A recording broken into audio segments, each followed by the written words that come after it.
নমস্কাৰ বন্ধুসকল, welcome to maths plus. আজিৰ ভিডিঅ'টোত আমি ডিছকাছ কৰিম আপোনালোকৰ আহিবলগীয়া ডিএমই নন টেকনিকেল এক্সামৰ কাৰণে মেথছৰ টপ 50 কুৱেশ্যন আমি অলৰেডি কৰি আহিছিলোঁ। পাৰ্ট 1ত অলৰেডি আমি 25টা কুৱেশ্যন ডিছকাছ কৰিলোঁ। এতিয়া আজি লৈ আহিছোঁ পাৰ্ট 2। ইয়াত নেক্সট 25 কুৱেশ্যন আমি ডিছকাছ কৰিম। আজি ভিডিঅ'টো শেষ হোৱাৰ লগে লগে মেথছৰ আপোনালোকৰ টপ 50 কুৱেশ্যনৰ টপিকটো চেঞ্জ হ'ব আৰু এই 50টা কুৱেশ্যনৰ ভিতৰত আপোনালোকৰ এক্সামত 95% কুৱেশ্যন ইয়াৰ পৰা আহাৰ চান্স আছে। মই নকওঁ যে এক্সাক্ট সেম কুৱেশ্যনটো আহিব, কিন্তু সেম পেটাৰ্ণৰ কুৱেশ্যন আপোনালোকৰ এক্সামত একেবাৰে নিশ্চিতভাৱে আহিব। তো গোটেই 50টা কুৱেশ্যন ভালদৰে চাই ল'ব। ইয়াৰ পিডিএফটো মই টেলিগ্ৰাম চেনেলত দি দিম, তাৰ পৰা এক্সাম এটা ৰিভাইজ কৰি যাব পাৰে। ঠিক আছে, তো টেলিগ্ৰামত বিভিন্ন ধৰণৰ পিডিএফ দিয়া আছে। টপ 50 মেথছৰ লগতে মই ছায়েন্সৰ কাৰণে টপ 100 কুৱেশ্যনৰ চিৰিজ এটা বনাইছোঁ। তো টপ ইয়াৰে পাৰ্ট 1টো অলৰেডি কমপ্লিট কৰি শেষ কৰা হৈছে। তাৰ ভিডিঅ'টো আপোনালোকে আমাৰ চেনেলত পাই যাব। লগতে ইয়াৰ পিডিএফটো টেলিগ্ৰাম চেনেলত দিয়া আছে, তাৰ পৰা লৈ ল'ব পাৰে। ঠিক আছে, তো আৰম্ভ কৰিছোঁ। এইখিনি হ'ল আমাৰ এক্সাম পেটাৰ্ণ, অলৰেডি নিশ্চয় আপোনালোকে জানেই। তো এইখিনি কৈ নাথাকোঁ, তো কুৱেশ্যনৰ পৰা আৰম্ভ কৰিম। এইবিলাক আমি অলৰেডি কমপ্লিট কৰিছোঁ 25লৈ। আজি হ'ল 26 নম্বৰ কুৱেশ্যন। কি দি আছে, the value of 0.00001 to the power 1/3 is.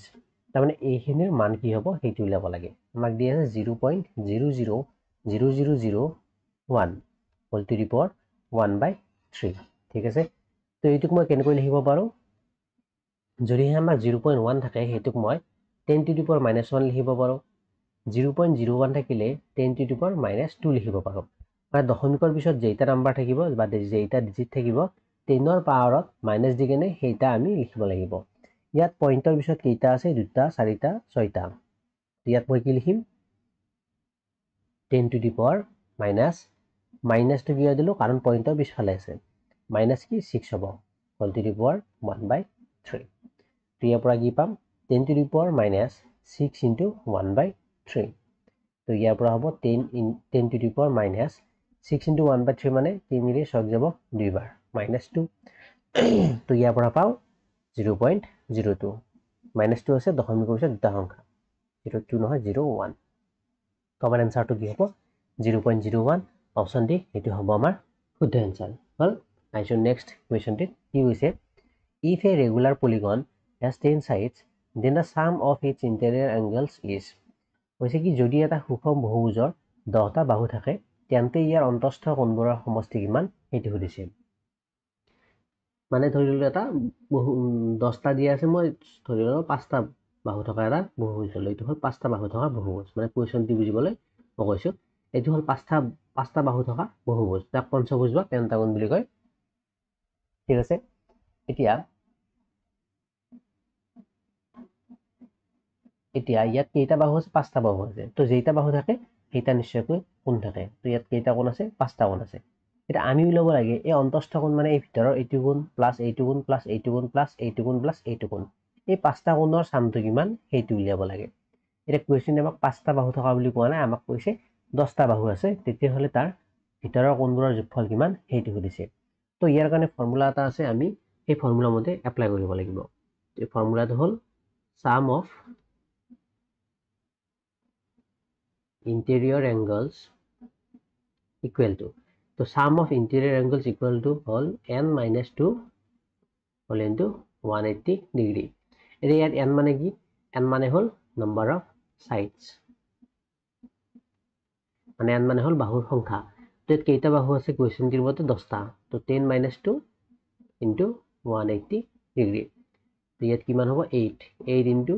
180 degree। তো 18 গুণ 144, 0 এটা আছে 0। তাৰমানে এই 10টা বাহু থকা বহুভুজটোৰ অন্তস্থ কোণবোৰৰ সমষ্টি হ'ব 1440 ডিগ্ৰী। অপশ্যন এ হ'ব শুদ্ধ এনচাৰ। ঠিক আছে, আহিছোঁ ইয়াৰ পিছত নেক্সট কুৱেশ্যনটিত। কি কৈছে?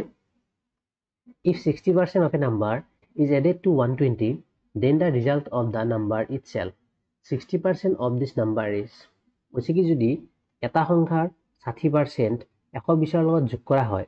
এটা সংখ্যাৰ 60% 120ৰ লগত যোগ কৰা হয়, তেন্তে যোগফলটো সংখ্যাটো সমান হৈ যায়, তেতিয়াহ'লে সেই সংখ্যাটোৰ 60%ৰ মান কিমান?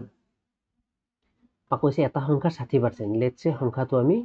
ধৰি লওঁ, let the number B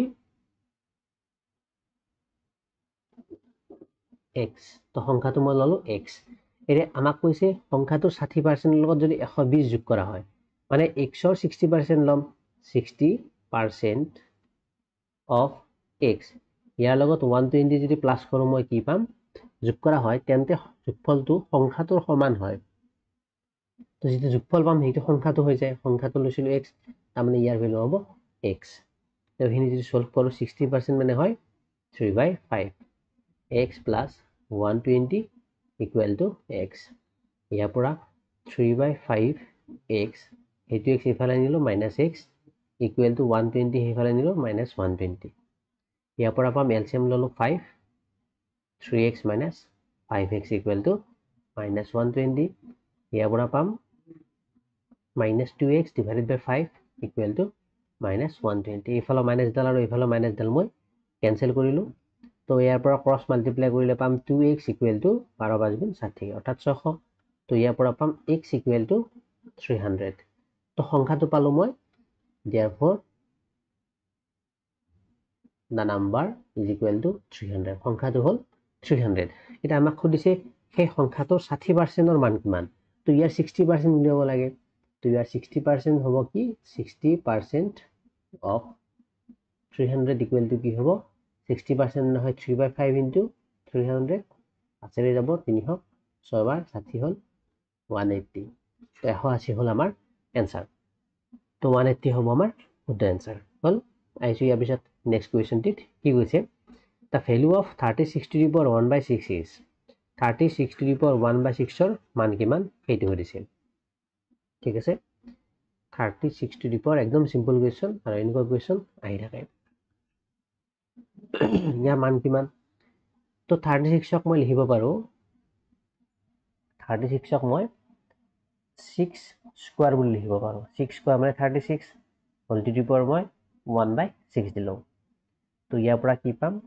6 2 into 1/6 ইয়াৰ পৰা পাম 6 2 ৰে 6 ক যাব 3 বাৰ তাৰ মানে 6 to the power 1/3 পালো তো এইটো অপচন আছে নে অপচন দিত আছে তো 6 to the power 1/3 হ'ব আমাৰ শুদ্ধ आंसर ঠিক আছে আইছো ইয়াৰ পিছৰ কোৱেশ্চনত কি দিছে the LCM of two numbers is 84 if the numbers are in the ratio 2:3 then the sum of the numbers is কৈছে কি দুটা সংখ্যাৰ লসাগু 84 যদি হে সংখ্যা দুটা 2:3 আছে তেতিয়াহলে সংখ্যা দুটাৰ যোগফল কিমান ঠিক আছে এতিয়া আমাক কৈছে সংখ্যা দুটাৰ LCM প্ৰথমতে সংখ্যা দুটা ধৰি লম আৰু সংখ্যা দুটা যেহেতু অনুপাত দিয়া আছে সংখ্যা দুটা মই ধৰি লম let the two numbers equal to x and y সংখ্যা দুটা মই ললো x and y এতিয়া সংখ্যা দুটাৰ অনুপাত মোক দিয়া আছে x:y equal to 2:3 তো ইয়াৰ পৰা মই x equal to লিখিব পাৰো 2a and y equal to লিখিব পাৰো 3a সেম অনুপাতত থাকিলে যেটা অনুপাত থাকা তাল এটা আমি ৰাখি ধৰিব লাগে বা ভেৰিয়েবল এটা ধৰিব লাগে আৰু ইয়াত যি ভেৰিয়েবল ধৰিম ইয়াতো সেম ভেৰিয়েবল ধৰিব লাগিব ইয়াত যদি মই a ধৰো তাতো মই a ধৰিম b ধৰিলে তাতো b ঠিক আছে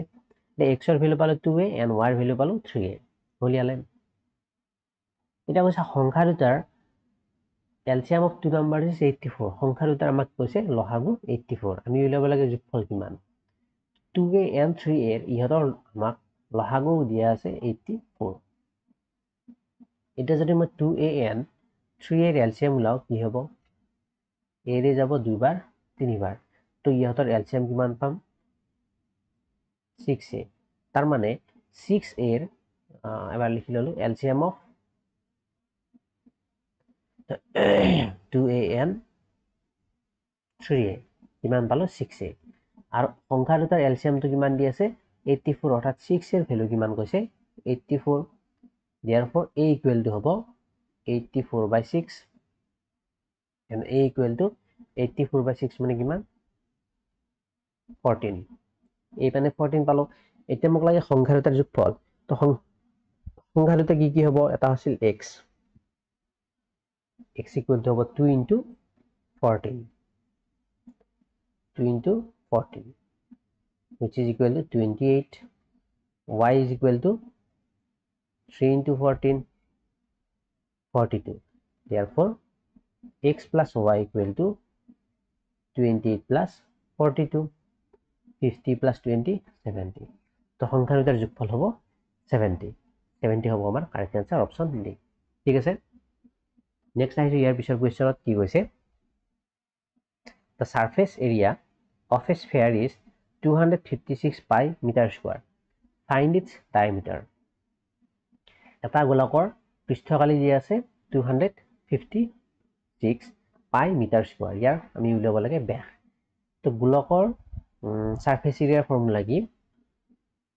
তো আমি যদি ভালদৰে মনত পেলাবলৈ চেষ্টা কৰো আমি ৰেল পঢ়োতে ৰেলৰ ট্ৰেইনৰ কোৱেশ্চন কৰোতে আমি কি জানিছিলো যদি ট্ৰেইন দুখন অপোজিট ডাইৰেকশনত আহি থাকে তেতিয়া হলে হিহতৰ ৰিলেটিভ স্পীড কি হয়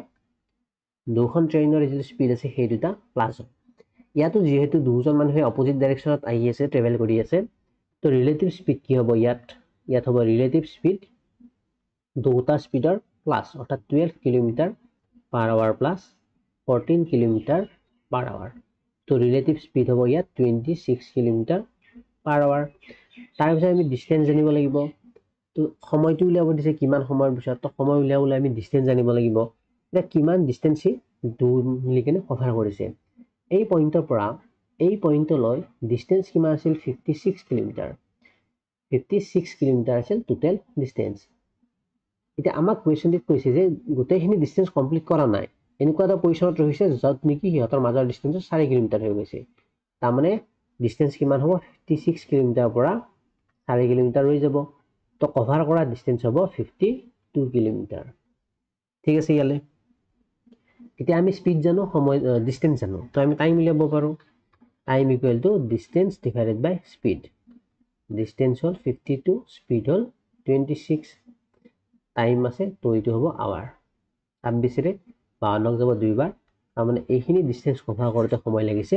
2 ঘন্টা অপশন বি 2 ঘন্টা হ'ব আমাৰ শুদ্ধ আনসাৰ ঠিক আছে নেক্সট আহিছো ইয়াৰ পিছৰ কোৱেশ্চনত কি কৈছে there are two classrooms A and B if 7 students are shifted from A to B then B will have twice the number of students as A কৈছে কি দুটা ক্লাছৰুম আছে A আৰু B যদি এৰ পৰা 7জন ছাত্ৰ বিলৈ স্থানান্তৰিত কৰা হয় মানে এৰ পৰা 7জন বিলৈ লৈ যোৱা হল তেতিয়া হলে বিত এতকৈ দুগুণ ছাত্ৰ হ'ব তো এইটো ফাৰ্স্ট মই ডিকোড কৰি লৈছো আমাক কৈছে দুটা ক্লাছৰুম আছে A and B এতিয়া কৈছে এৰ পৰা 7জন ছাত্ৰ বিলৈ স্থানান্তৰিত কৰা হল এৰ পৰা 7টা ষ্টুডেন্ট বিত লৈ আহিল তো বিত লৈ আহিলে বিত নাম্বাৰ অফ ষ্টুডেন্ট হ'ব B + 7 7টা বাঢ়ি যাব আকৌ এৰ পৰা আনিছো তো 7টা ষ্টুডেন্ট কমি যাব তো 8 হ'ব A - 7 ঠিক আছে ইয়ালে হল এটা কৈছে হেইটো কাম কৰোতে বিত 8কৈ দুগুণ ছাত্ৰ হ'ব বিত কি হ'ব 8কৈ দুগুণ হ'ব তাৰ মানে B নাম্বাৰটো A দুগুণ হ'ব তো twice of A equal to আমি কি পাম B পাম বুজি পালে হিনি ঠিক আছে তাৰ মানে বিত কৈছে 8কৈ দুগুণ ছাত্ৰ তো A দুগুণ কৰিলে মই B ৰ ভ্যালু পাম হল ফার্স্ট তো আমার ডিকোড করা হল নেক্সট স্টেটমেন্টত আহিছো কি দিয়া আছে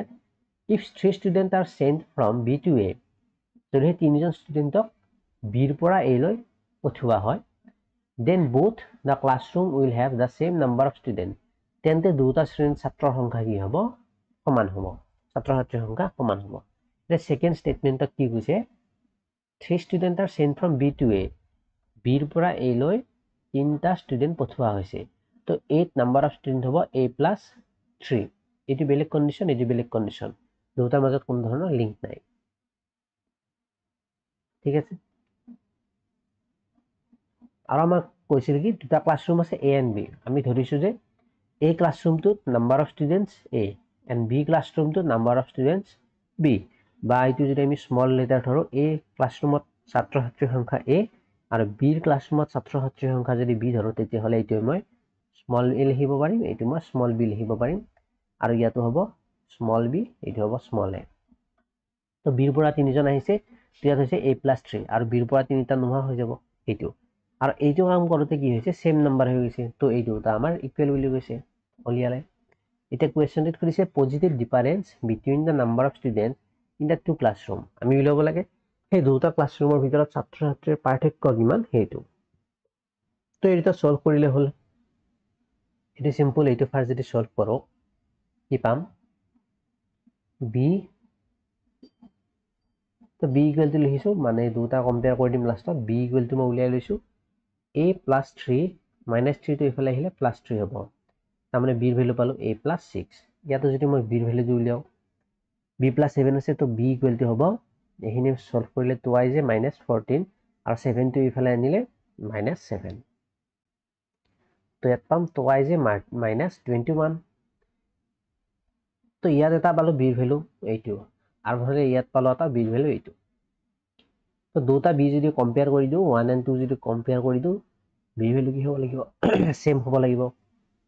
ইয়াক মই লিখিব পাৰিম 2i যে মাইনাছ 21 ইকুৱেল টু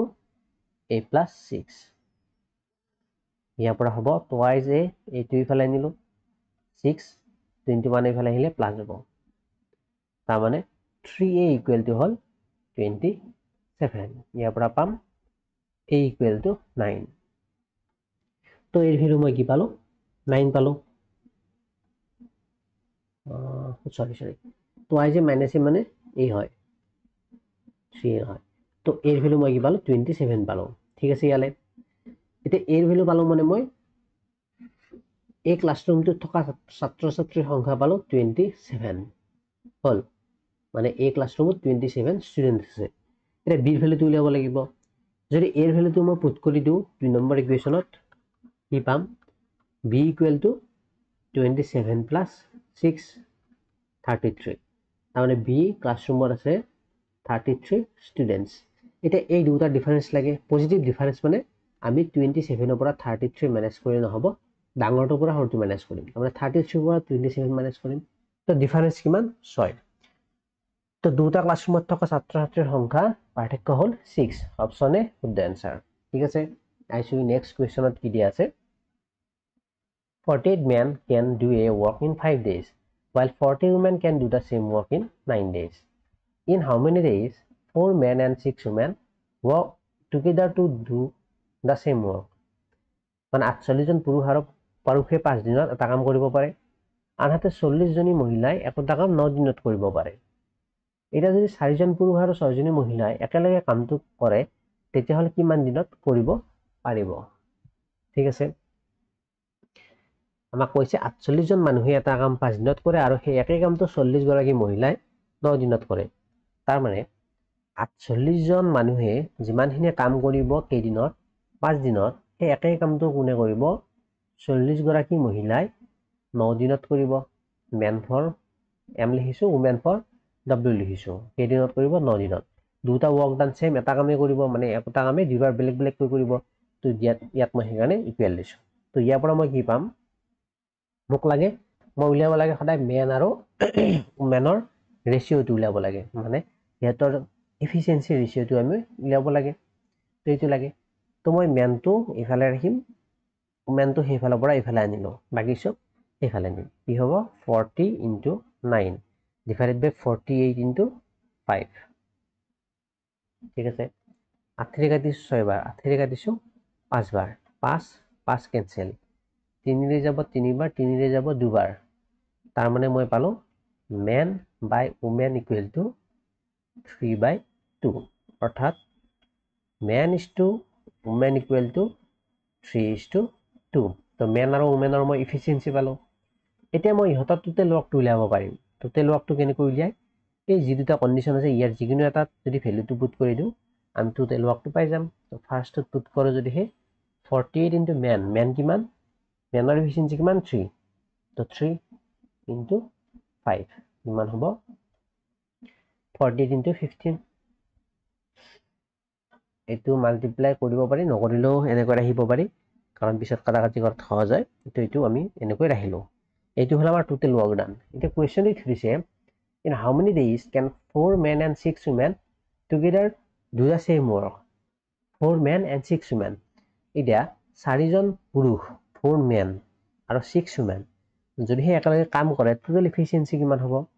এজন মানুহৰ এফিচিয়েন্সি হ'ল 3 প্লাস এগৰাকী মহিলাৰ এফিচিয়েন্সি হ'ল 2 তো 2 ৰে মিলি কেনে এফিচিয়েন্সি হ'ব 4 3 গুণ 12 প্লাস 6 2 গুণ 12 তো টোটেল এফিচিয়েন্সি হ'ব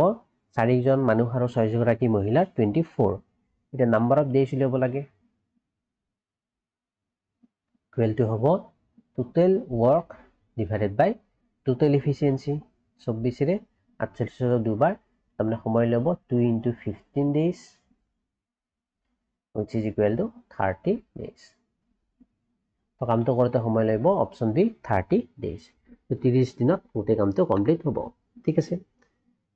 হল বুজি পালে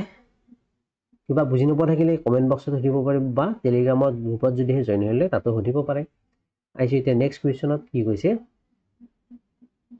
The area of the base of a rectangular tank is 65,000 centimeters square. Sorry, 6,500 centimeters square. And the volume of water contained in it is 2.6 cubic meters. The depth of water tank is. Ata ayataka tankor amak koise bhumir kali. Tanki eta ase ayatakar. Ei bhumitur kali dia ase amak 6500. ayatakar mane enekua hobo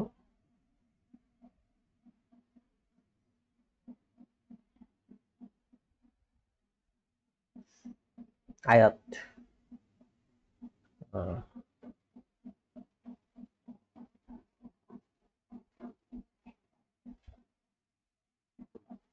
enekua ta tanki to ihotar bhumir amak dia ase area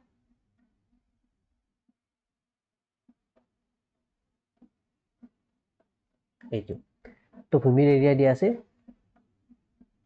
6500 centimetre square আৰু যেহেতু ইয়াত পানীৰ আয়তন দিয়া আছে হেতু পানীৰ আয়তনটো কি হয় ভলিউম হয় যিমান পানী ধৰে টেংকি এটাত হেতু হয় টেংকিটোৰ ভলিউম 2.6 কি কৈছে কিউবিক মিটাৰ মানে মিটাৰ কিউব কৈছে হলিয়ালে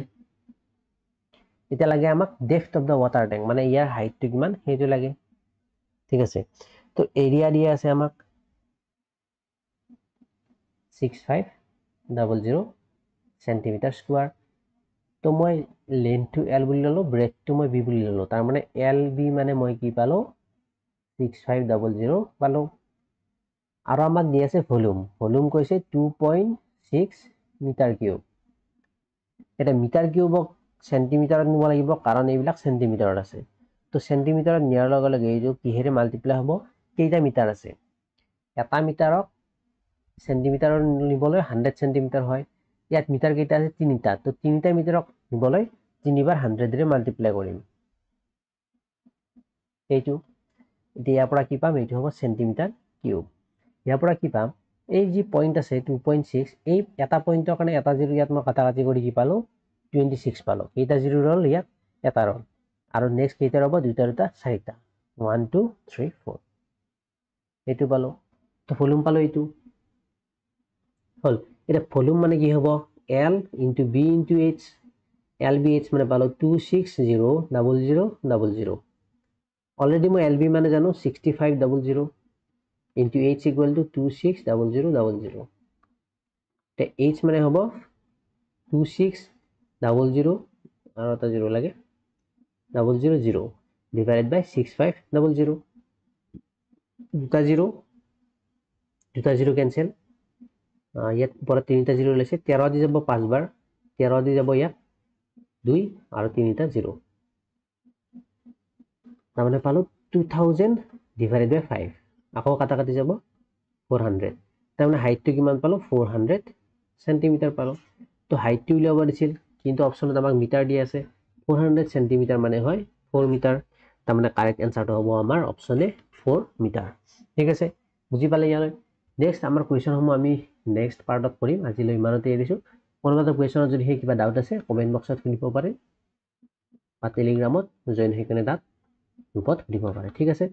আজিলৈ মানে ভিডিওটো ভাল পালে লাইক কৰিব চেনেলটি শেয়াৰ কৰিব থ্যাংক ইউ